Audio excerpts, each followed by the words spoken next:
धन्यवाद अध्यक्ष जी। ओके।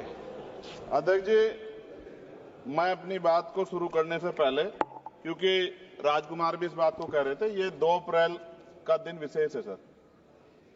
मैं जेल में था सहारनपुर, 2 अप्रैल 2018 को आंदोलन हुआ, 13 नौजवानों ने शहीदगी दी सर।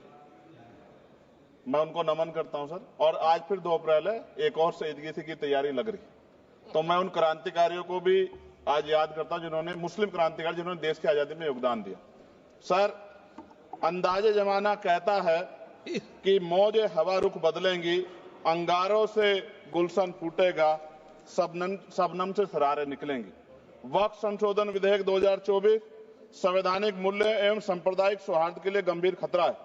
वक्फ संशोधन विधेयक 2024 संवैधानिक अधिकारों, विधिक सिद्धांतों और धार्मिक स्वतंत्रता पर गंभीर आघात है।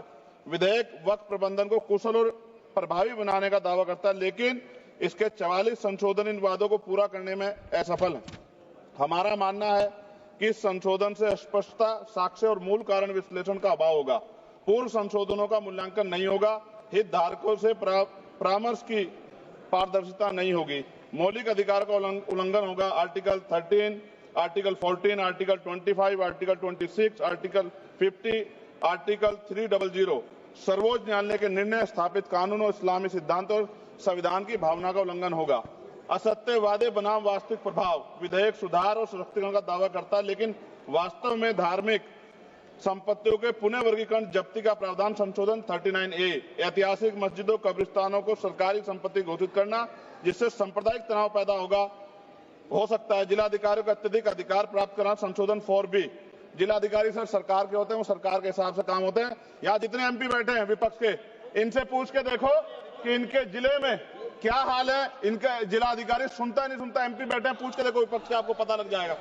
सर, धार्मिक विशेषज्ञता या समुदाय की सलाह के बिना निर्णयों से संपत्ति विवाद और विश्वास की कमी उत्पन्न होगी।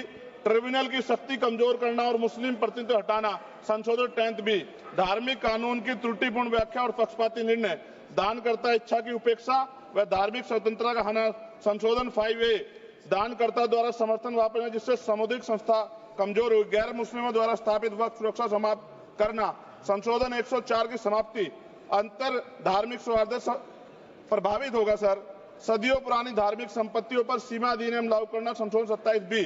कब्जा की गई संपत्तियों की स्थायी हानि, धार्मिक विषयों को दरकिनार कर वक्फ निर्धारण करना, संशोधन 6C। धार्मिक ज्ञान के अभाव में संपत्तियों गलत वर्गीकरण, पंजीकृत वक्फ घोषणाओं को अपराध घोषित करना, संशोधन 312। भय के माहौल में धार्मिक दान में गिरावट, मनमाने सर्वेक्षण को और वर्गीकरण की अनुमति देना, संशोधन 8A। धन्यवाद वकील साहब। सर, अभी पूरा दो जाने दो। सारी धाराएं पढ़ दोगे आप तो? सर, 2 मिनट में खत्म करूंगा और ये इंपॉर्टेंट है सर, मौका दीजिए सर। बिना जवाबदेही के बड़े पैमाने पर वक्फ संपत्तियों का पुनः वर्गीकरण, प्रशासनिक भ्रम और प्रभावशीलता को नुकसान पहुंचाना, संशोधन 12D। कानूनी विवाद और कुप्रबंधन को वक्फ बोर्डों की विश्वसनीयता का नुकसान, स्पष्ट आधारों पर राज्य द्वारा वक्फ बोर्ड को भंग करने का अधिकार, संशोधन 3C। राज्य के व्यापक विरोध प्रदर्शन धार्मिक लक्ष्य का लक्ष्य, सार्वजनिक हित के नाम पर वक्फ प्रशासन पर पूर्ण नियंत्रण, संशोधन 37C2। व्यापक स्तर पर अशांति विरोध प्रदर्शन, कानून व्यवस्था की गंभीर स्थिति।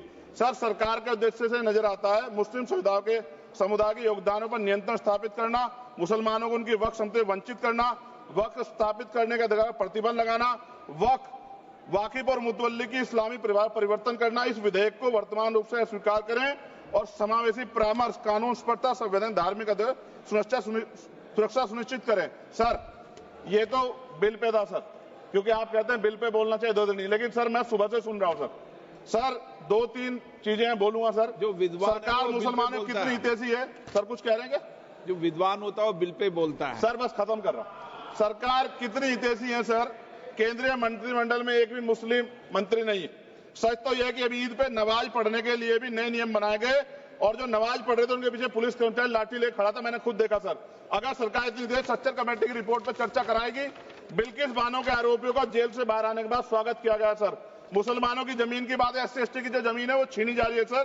कानून से ऊपर उठकर मुसलमानों घरों पर बुलडोजर चलाए गए, सबने देखा।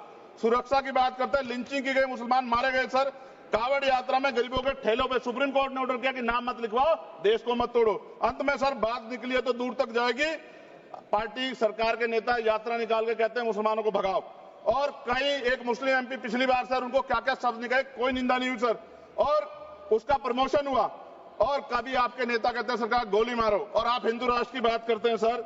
मेरा यह कहना है सर, मैं इसका पुरजोर विरोध करता हूं और अपनी एक शायरी के साथ खत्म करूंगा। तो बहुत सुनी मैंने आज दोनों तरफ, जब तक ना बदले जालिम हुकूमत का मिजाज, एहतजाज एहतजाज एहतजाज, और ये तब तक रहेगा जब तक सर अपनी सरकार सोच नहीं होती। धन्यवाद सर।